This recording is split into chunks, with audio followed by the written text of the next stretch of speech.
ಎಲ್ಲೋ ವೀಕ್ಷಕರೇ ನಮಸ್ಕಾರ, welcome back to my channel. ನಿಮಗೆ ಒಂದೇ ಥರ ರೈಸ್ ಐಟಮ್ನ ತಿಂದು ಬೋರ್ ಆಗಿದ್ದರೆ ಇದನ್ನೊಮ್ಮೆ ಟ್ರೈ ಮಾಡಿ. ತುಂಬಾ ಟೇಸ್ಟಿಯಾಗಿರುತ್ತೆ. ಮನೆಯವರೆಲ್ಲರೂ ಕೂಡ ತುಂಬಾ ಇಷ್ಟಪಟ್ಟು ತಿಂತಾರೆ.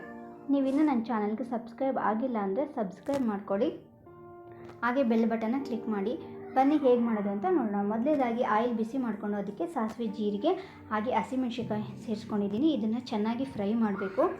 ನಂತರ ಇದಕ್ಕೆ ಹಸಿ ಬಟಾಣಿನ ಕೂಡ ಸೇರಿಸ್ಕೊಂಡು ಫ್ರೈ ಮಾಡ್ಕೊತಿದ್ದೀನಿ. ನಂತರ ಇದಕ್ಕೆ ಉದ್ದುದ್ದಾಗಿ ಕಟ್ ಮಾಡ್ಕೊಂಡಿರೋಂಥ ಈರುಳ್ಳಿ ಸೇರಿಸ್ಕೊಂಡು ಚೆನ್ನಾಗಿ ಫ್ರೈ ಮಾಡಬೇಕು. ನಂತರ ಇದಕ್ಕೆ ನಾನು ಕರಿಬೇವನ್ನ ಚಿಕ್ಕದಾಗಿ ಕಟ್ ಮಾಡ್ಕೊಂಡಿದ್ದೀನಿ. ಎಸ್ಲಾಗಿ ಹಾಗೆ ಹಾಕಿದ್ರೆ ನಾವು ಪ್ಲೇಟಲ್ಲಿ ಸೈಡಿಗೆ ಎತ್ತಿಡ್ತಾರೆ ಅನ್ನೋ ಕಾರಣಕ್ಕೆ ನಾನು ನಮ್ಮ ಮನೇಲಿ ಇದೇ ರೀತಿ ಮಾಡೋದು.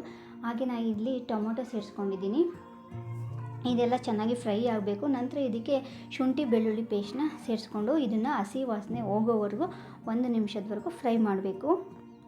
ನಂತರ ಇದಕ್ಕೆ ಉದ್ದುದ್ದಾಗಿ ಕಟ್ ಮಾಡ್ಕೊಂಡಿರೋಂಥ ಕ್ಯಾಬೇಜನ್ನು ಸೇರಿಸ್ಕೋಬೇಕು. ಎಲೆಕೋಸು ಅಥವಾ ಕ್ಯಾಬೇಜ್ ಈ ರೀತಿ ಇದಕ್ಕೆ ಉದ್ದುದ್ದಾಗಿಯೇ ಈ ರೀತಿ ಕಟ್ ಮಾಡ್ಕೊಳ್ಬೇಕು.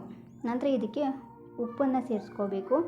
ನಂತರ ಇದಕ್ಕೆ ಗರಂ ಮಸಾಲ ಸೇರಿಸ್ಕೋಬೇಕು, ಹಾಗೆ ಅರಿಶಿಣ ಪುಡಿ, ನಂತರ ಸ್ವಲ್ಪ ಖಾರದ ಪುಡಿನ ಸೇರಿಸ್ಕೊಂಡು ಚೆನ್ನಾಗಿ ಫ್ರೈ ಮಾಡಬೇಕು.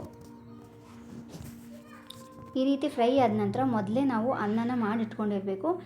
ಇದಕ್ಕೆ ನಾವು ಅನ್ನನ ಸೇರಿಸ್ಕೊಂಡು ಚೆನ್ನಾಗಿ ಮಿಕ್ಸ್ ಮಾಡಬೇಕು.